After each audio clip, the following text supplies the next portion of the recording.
Mention the farm to some residents of Nashville and they'll think about the old hippie commune near Summertown, which is now more of a close-knit community.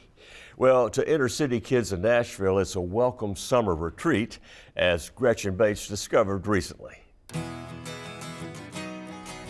The farm was founded in 1971 by a band of idealistic hippies that traveled across America in a caravan of brightly painted school buses. They were looking for land on which to build a self-sufficient, spiritual community, and they found it in Lewis County. The community grew quickly from its original 300 members to just over 1,500 residents by the early 1980s. Over 40 years later, the farm is still here. It's been through some changes, but many of the outreach programs that the founders started decades ago have taken root and continued to grow.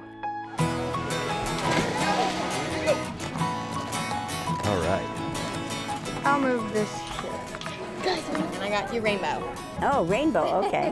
One of those programs is called Kids to the Country. Mary Ellen Bowen is the program's director. This is a program that I began in 1986 in order to bring at-risk kids out of the city to get a dose of nature and a real connection with the earth that it's very difficult to get when they're living in the city. These kids come mostly from Nashville. We take the 6 to 11-year-olds, and then the counselors in training are 13 on up until we have some people that have come back now that are in their 20s, and it's just wonderful. You know, we're serving about 200 kids a year. Given a really positive, safe environment, kids get comfortable expressing themselves, and they have many talents. And if you can, you know, really support those at an early age, it makes a huge difference in how that child turns out. And they want to come back. They talk about it all year long. When can we go back to Kids to the Country? And it's really hard when the homeless kids cry and don't want to leave. This is Natchez. You want to pet him before you get on? And pull yourself up. Whoa, nice work. That was all pro, buddy. My name is Peter Kindfield, and I'm the counselor and curriculum coordinator of the KTC program. I mostly coordinate all the day-to-day activity. All of the skills I've ever learned come in handy here. I wake the kids up with a song at 7 o'clock. I have a horrible singing voice, and that helps them get out of bed pretty quickly. We usually have a circle. We talk a little bit about our feelings and things we're grateful for. We try and, introduce the concept of gratitude and service, talk with them about nature a little bit. We have 1,700 acres on the farm. It's a lot of territory, and a lot of it's woods. We have beautiful meadows. We have a wide diversity of wildflowers and animal life in the creeks and streams. So we have to be careful. We have to be respectful of the other life. We just have an incredible diversity of natural resources.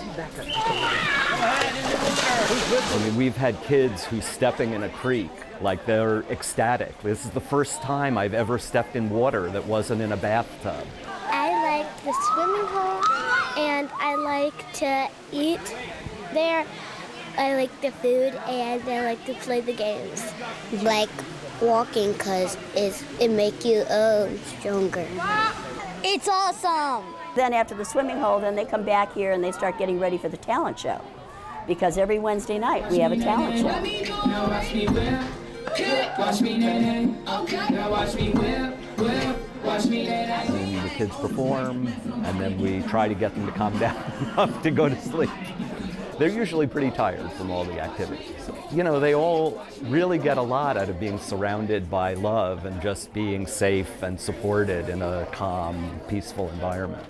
The kids who come from the city in general are at risk. We also have kids from the farm, and very quickly you sort of can't tell who's who. It's actually a huge benefit to the farm because we don't have a whole lot of diversity in the community, and so it's really sweet when they all get to combine and become a family.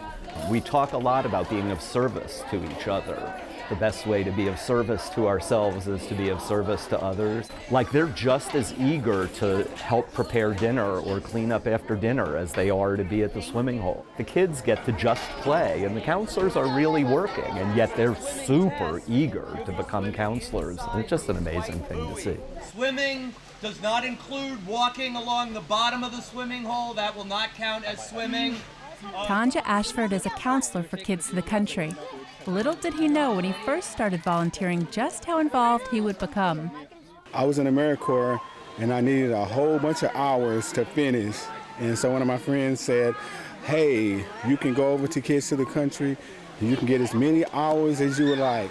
And I've been volunteering now for over 20 years. And it's interesting just to watch the kids blossom and to watch them grow. We're gonna do some stretches and then we're gonna get down and kick. It just, the whole community really does participate in the program. And I can't imagine it working as well as it does anyplace else.